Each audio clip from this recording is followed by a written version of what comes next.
Son Excellence le professeur Alpha Condé a été accueilli par son homologue, Son Excellence Issoufou Mahamadou, en présence des hautes personnalités de la République du Niger. Les deux chefs d'État ont eu des entretiens en tête-à-tête, puis élargis aux membres des deux délégations. Ces entretiens se sont déroulés dans une atmosphère d'amitié et de fraternité et ont permis aux deux parties d'échanger sur la coopération bilatérale et d'autres questions régionales et internationales d'intérêt commun.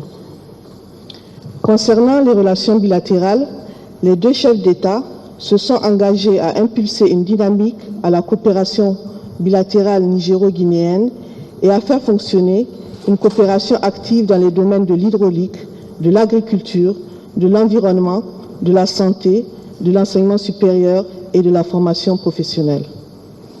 Les deux chefs d'État ont décidé de la création d'une commission mixte nigéro-guinéenne de coopération et ont instruit les ministres en charge des affaires étrangères des deux pays à prendre les dispositions à cette fin.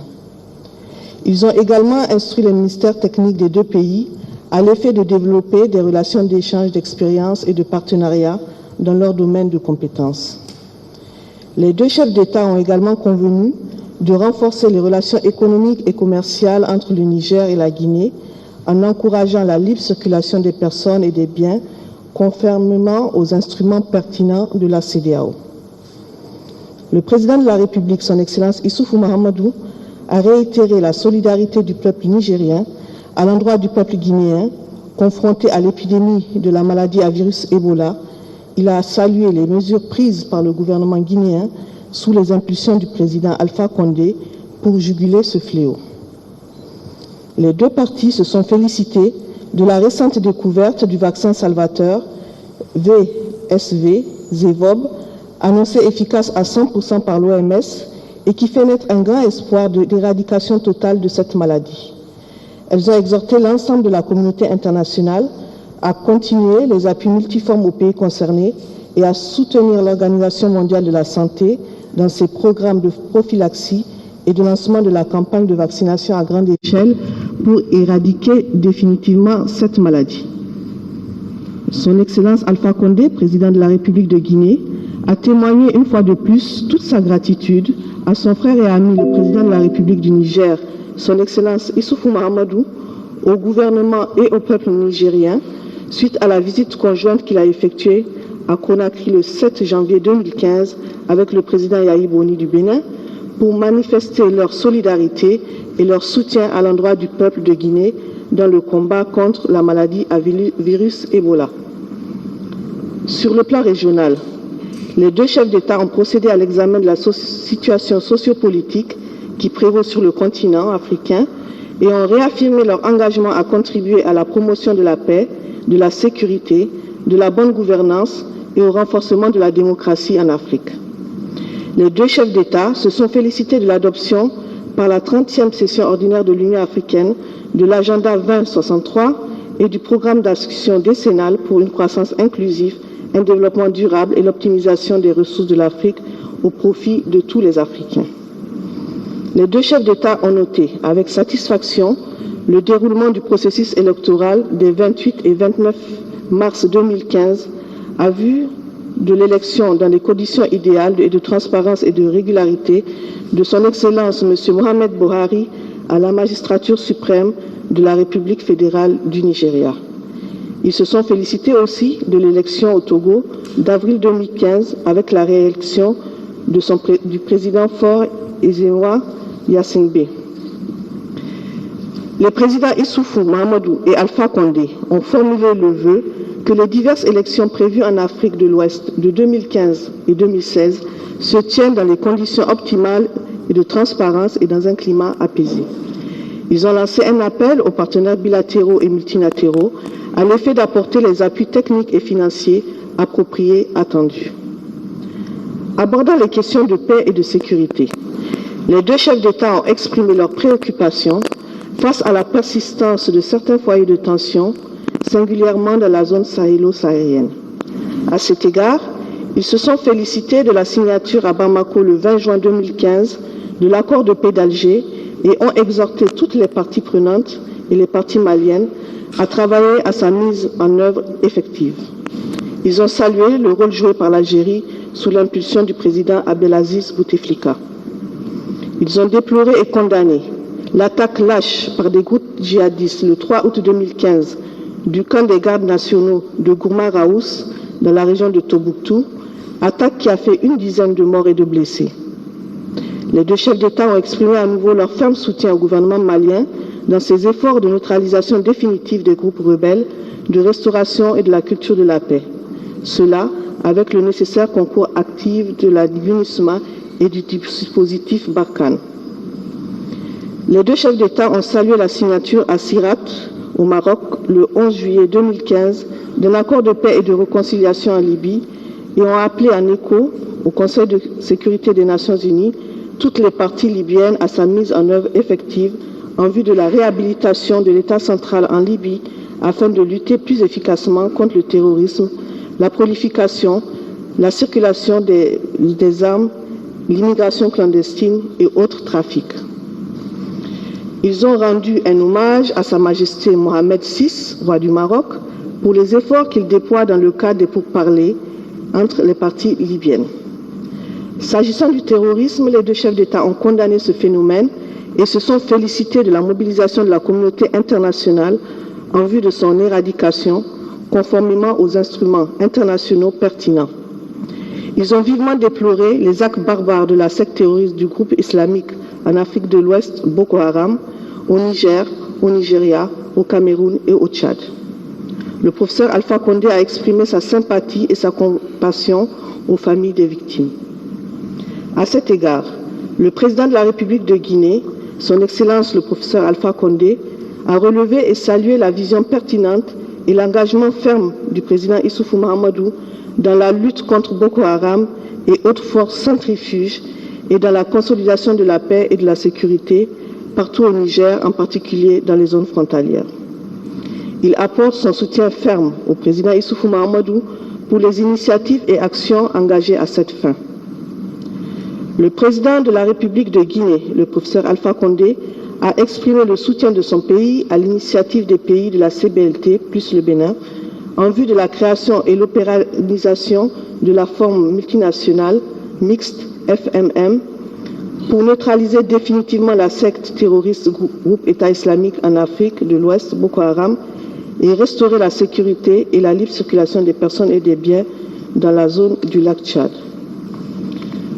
Abordant les questions économiques, les deux chefs d'État ont souligné les difficultés de financement des programmes nationaux et régionaux de développement et se sont félicités des engagements et conclusions de la 3e conférence des Nations Unies sur le financement du développement tenue à Addis Abeba du 13 au 17 juillet 2015 et qui a abouti à des annonces de contributions financières pour un développement durable et l'éradication de la pauvreté extrême d'ici 2030. Les deux parties ont également évoqué la question des changements climatiques et ont lancé un appel vibrant, appel en vue d'une forte et active mobilisation pour lutter contre la déforestation, la désertification. Bonjour Excellence. J'ai une question pour deux petites questions pour le président Alpha Condé. Parlez un peu plus fort parce que j'entends ça. Alors j'ai deux petites questions pour le président Alpha Condé. Concernant les préparatifs des élections présidentielles en Guinée, ils ont fait l'économie de toutes les manifestations de la polémique qui prévoit actuellement en Guinée.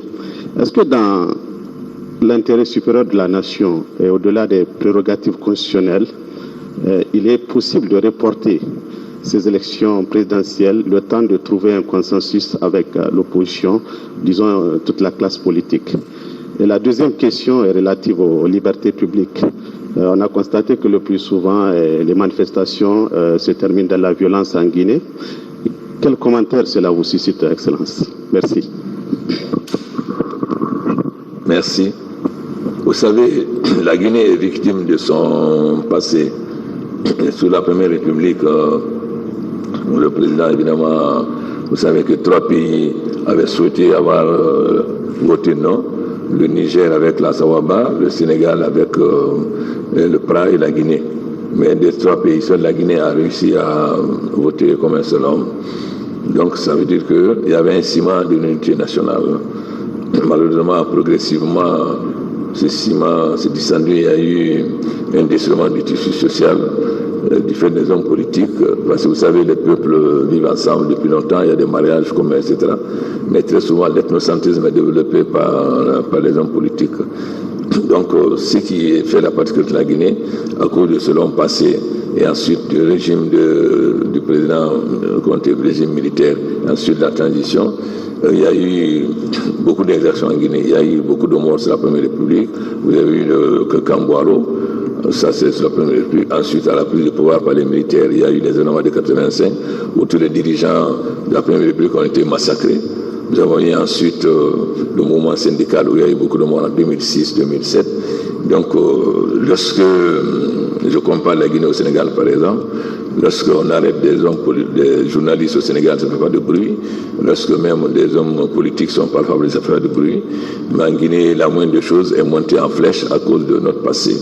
Je me rappelle, en discutant avec l'ambassadeur d'Allemagne, quand je lui ai dit, mais on juge toujours la Guinée sur son passé, non pas sur ce qu'on fait actuellement. Il m'a dit, vous savez, M. Condé, on a le même problème. Dès qu'on parle avec les Grecs et les Turcs, dès qu'on commence à parler, ils disent, vous les nazis, alors que le nazisme est fini depuis 1944. Vous savez, la constitution guinéenne est très claire.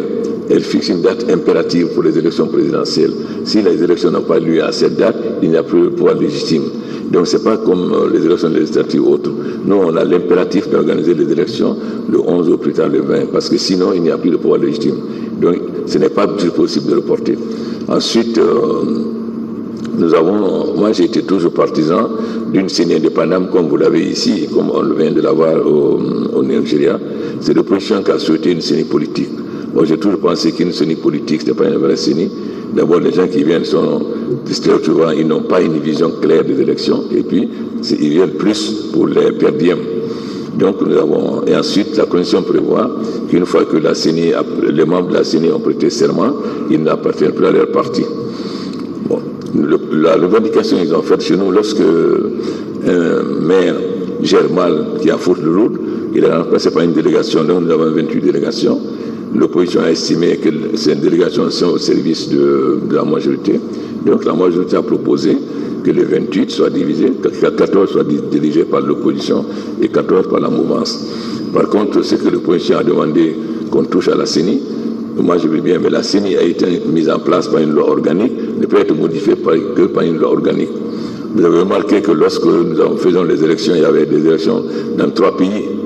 En Guinée, la majorité n'a eu qu'une majorité relative. Il y a 15 partis qui sont représentés au Parlement.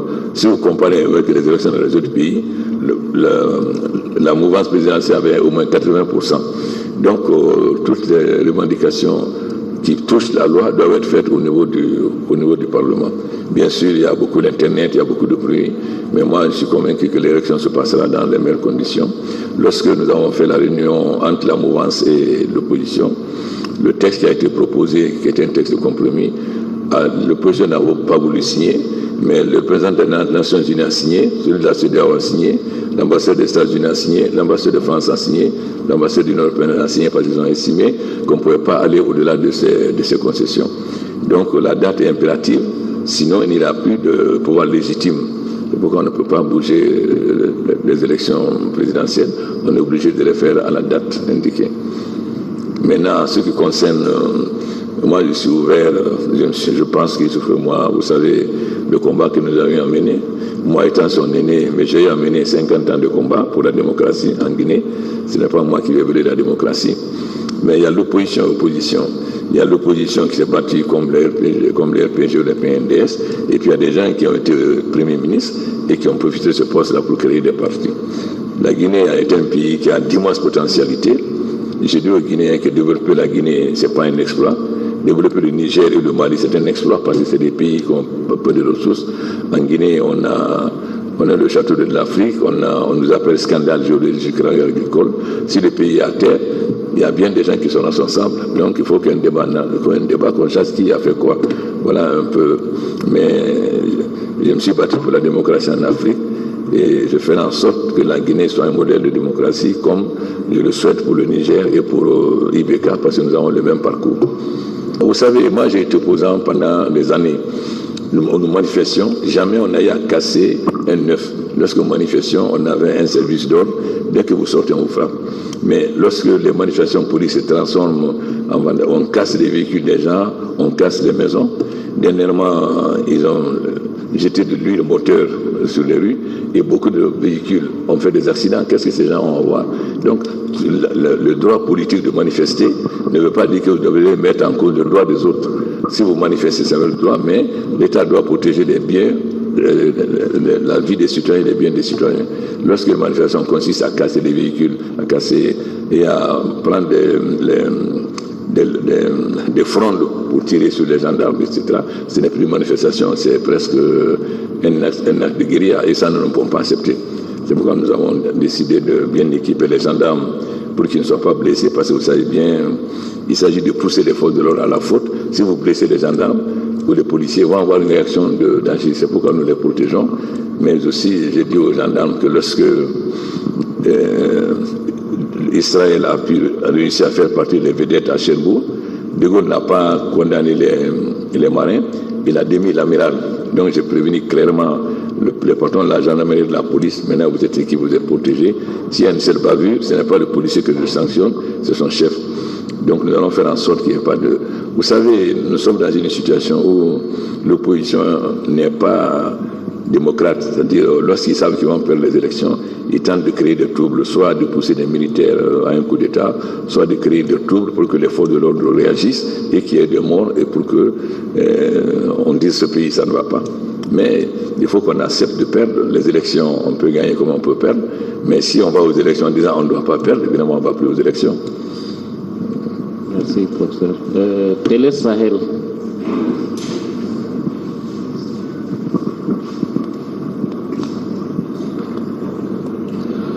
Bonjour, ma question elle est relative aux élections et elle est adressée aux deux présidents. Monsieur le Président, la Guinée-Conakry, le Niger s'active pleinement dans l'organisation des élections générales. Alors, quels sont vos engagements respectifs et quel appel avez-vous à lancer à vos populations et à la communauté internationale, aux partenaires? Bien, je vous remercie. Je voudrais d'abord remercier le président Alpha Condé pour sa visite ici au Niger. Vous savez que les relations entre la Guinée et le Niger sont excellentes. Cela apparaît très clairement dans le communiqué conjoint qui vient de vous être lu. Et le président Alpha Condé est connu de beaucoup de Nigériens, en particulier de ceux qui étaient étudiants en France pendant qu'il était président de la Fédération des étudiants d'Afrique noire en France, la FIANF. Le président Alpha est un homme de conviction, un grand panafricaniste, un grand démocrate qui s'est beaucoup battu pour l'instauration de la démocratie, non seulement en Guinée, mais sur l'ensemble du continent.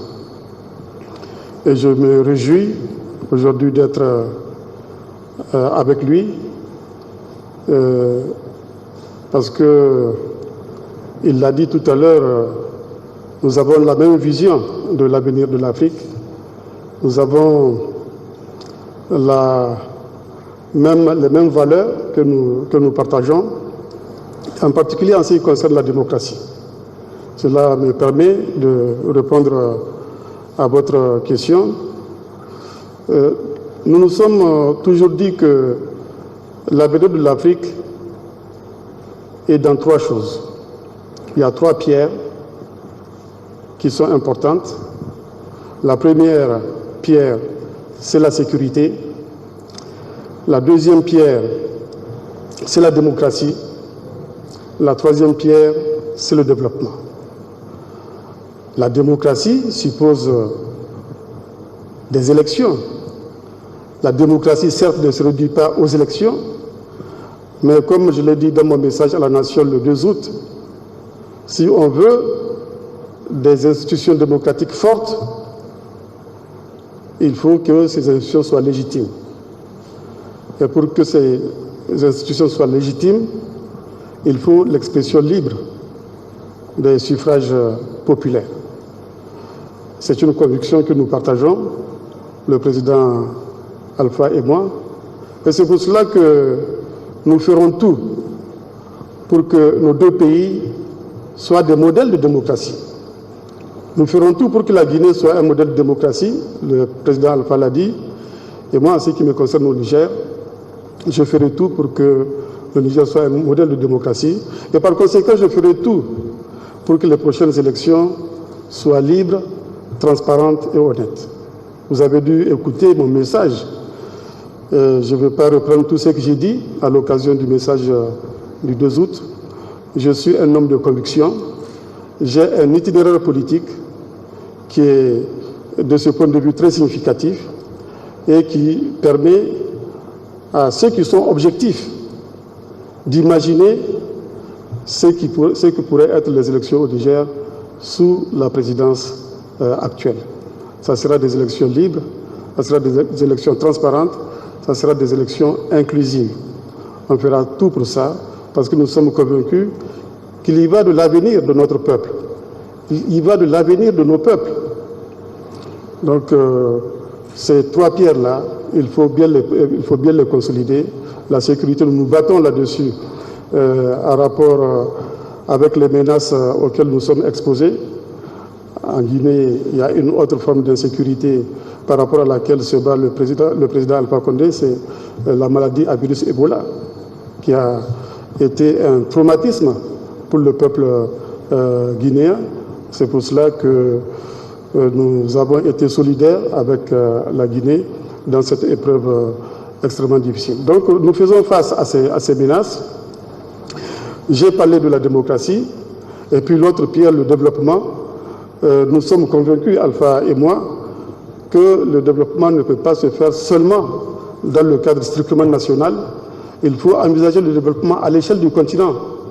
Et c'est pour cela que nous sommes pour le panafricanisme, c'est pour cela que nous sommes pour l'intégration, et nous agissons ensemble, de concert, au niveau de la CEDEAO, pour qu'il en soit ainsi.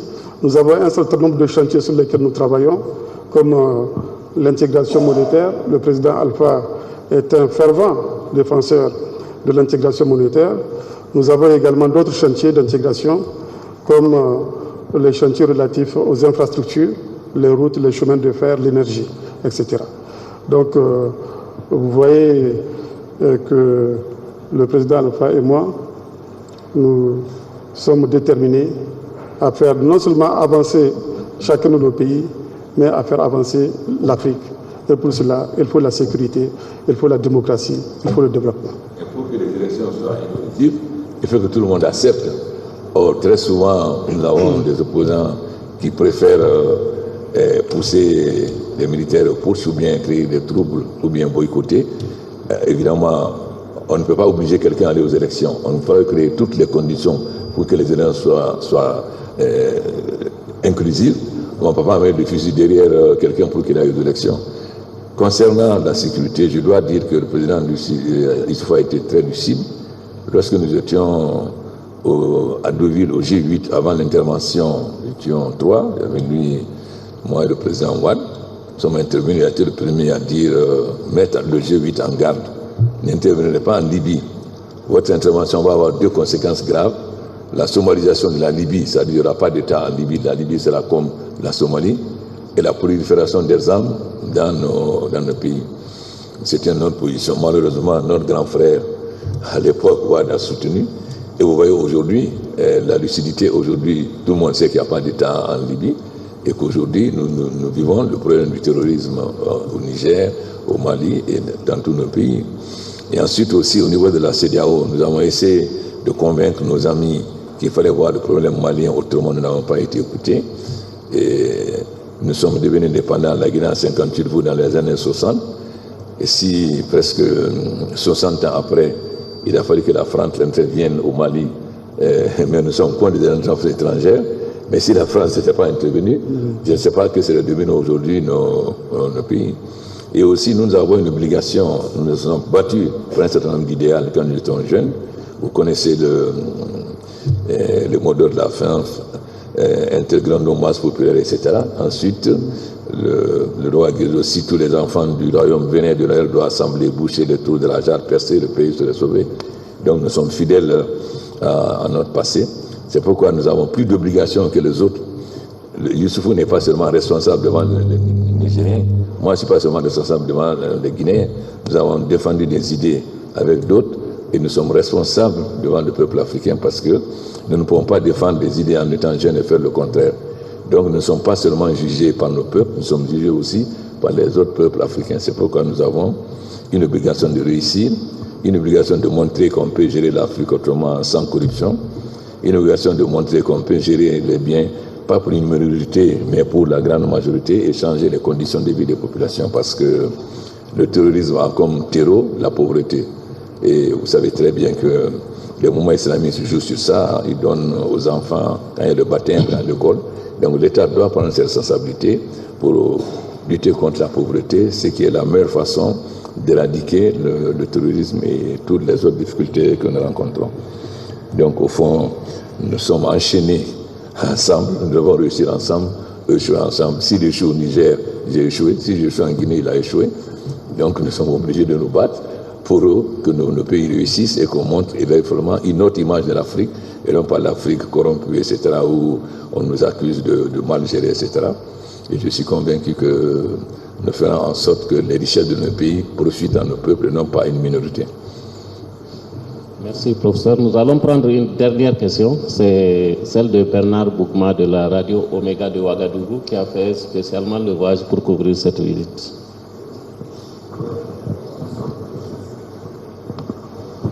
Merci. Ma première question s'adresse au professeur président Alpha Condé de Guinée. Alors, vous êtes venu pour soutenir de façon officielle le Niger dans sa lutte contre la menace Boko Haram.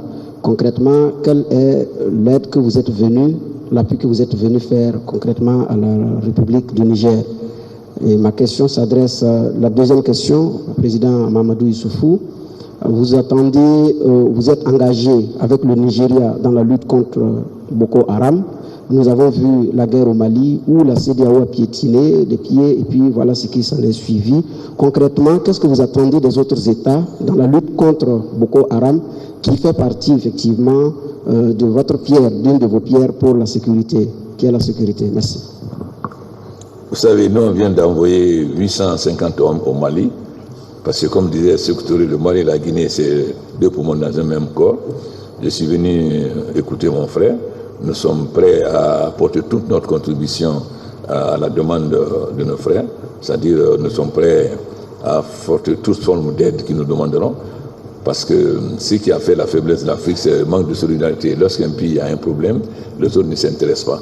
Or, tant que nous ne sommes pas solidaires, nous ne pourrons pas régler. Nous sommes prêts en tant que Guinée à apporter toute la contribution à la lutte contre Boko Haram. Ça dépendra de ce que nos frères nous demanderont. Comme c'est Issoufou dont je suis le plus proche d'abord, je suis venu le voir, c'est eux qui nous diront qu'est-ce qu'ils attendent de nous, et vous pouvez être certain que ce qu'ils attendent de nous, nous ferons notre devoir, parce que nous estimons que, vous savez, pour Boko Haram, les gens n'osaient pas poser de problème au niveau de l'Union africaine, parce que tout le monde avait peur de la réaction du président du Nigeria. Il se trouve que c'est moi qui préside le Conseil de paix et de sécurité. Je leur ai dit, je ne vois pas comment l'Union africaine peut se réunir, partir, sans parler du Nigeria. Donc, il faut qu'on intervienne. Le Nigeria ne voulait pas, mais on ne peut pas accepter que le Nigeria, seule la preuve, vous êtes tout le temps attaqué à Difa, les autres sont attaqués. Donc, le Boko Haram, ce n'est pas un problème du Nigeria. Donc, nous avons demandé que l'Union africaine intervienne. C'est en ce moment qu'il y a eu la réunion à Yaoundé. Et vous savez, aujourd'hui, c'est grâce à l'intervention du Niger et du Tchad et maintenant du Cameroun que le Nigeria peut réellement résoudre le problème de Boko Haram. C'est pourquoi nous nous félicitons beaucoup de l'élection du président Bouhari, qui est d'abord un patriote et qui a vraiment la volonté non seulement de lutter contre Boko Haram, mais aussi de lutter contre la corruption. Parce que nous avons beau faire, si le gouvernement nigérien ne collabore pas, je ne vois pas comment on peut vaincre Boko Haram, quelle que soit la volonté du Niger ou du Tchad. Il faut d'abord une forte implication du gouvernement nigérien. Nous, on est à la disposition de nos amis. Comme nous avons fait pour le Mali, nous sommes prêts à faire la même chose pour le Nigeria, si nous le demandons. Bien, donc je voudrais compléter un peu ce que le président Alpha Condé vient de dire. Je voudrais dire que nous avons toujours considéré que la sécurité est une question prioritaire pour les pays africains. Ça n'a pas toujours été perçu comme ça par le passé. Rappelez-vous, avec les programmes d'ajustement structurel, souvent on considérait qu'investir dans la sécurité, c'est jeter l'argent par la fenêtre. Et cela a créé des situations extrêmement difficiles pour nos forces de défense et de sécurité. Et je pense que cela fait partie des raisons qui expliquent pourquoi, plus de 50 ans après l'indépendance, nous ne sommes pas capables d'assurer nous-mêmes notre sécurité. Le président Alpha l'a rappelé tout à l'heure, il a fallu l'intervention Serval au Mali pour stopper les terroristes qui avaient pris le chemin de Bamako. Alors, c'est pour cela que nous réfléchissons pour mettre en place une solution qui puisse permettre à l'échelle du continent aux pays africains d'assurer leur propre sécurité. Et en particulier, en ce qui concerne le bassin du lac Tchad et la lutte contre Boko Haram, nous sommes là en train de mettre en place un modèle qui peut faire école avec cette force mixte multinationale qui est dédiée à la lutte contre Boko Haram et à laquelle contribuent les pays que vous connaissez, le Cameroun, le Tchad, le Nigeria, le Niger et le Bénin. Cette force, j'en suis convaincu, viendra à bout de Boko Haram, qui a déjà été très très fortement affaibli par les armées tchadiennes, par les armées nigériennes, par les armées nigériennes aussi, et le Cameroun. Je pense que le début de ce mois d'août verra l'opérationnalisation de cette force avec la mise en place qui est déjà très avancée de l'état-major à N'Djamena et la mise en place des contingents nationaux. Les contingents nationaux sont déjà en place. Vous savez qu'on a organisé la force de telle sorte qu'il y ait des secteurs commandés par les officiers des différents pays. Et je pense que ce qui est en cours permettra très rapidement d'éradiquer cette menace.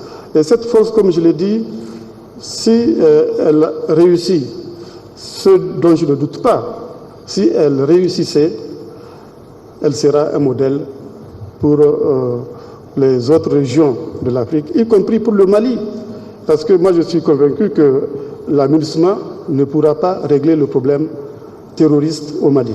Il faut une force plus offensive, sur le modèle de la force mixte multinationale qui opère actuellement dans le bassin du lac Tchad. Donc c'est à partir de ces expériences-là, petit à petit, que nous allons trouver la formule qui permettra à l'ensemble des pays africains de faire face aux menaces auxquelles nous sommes exposés.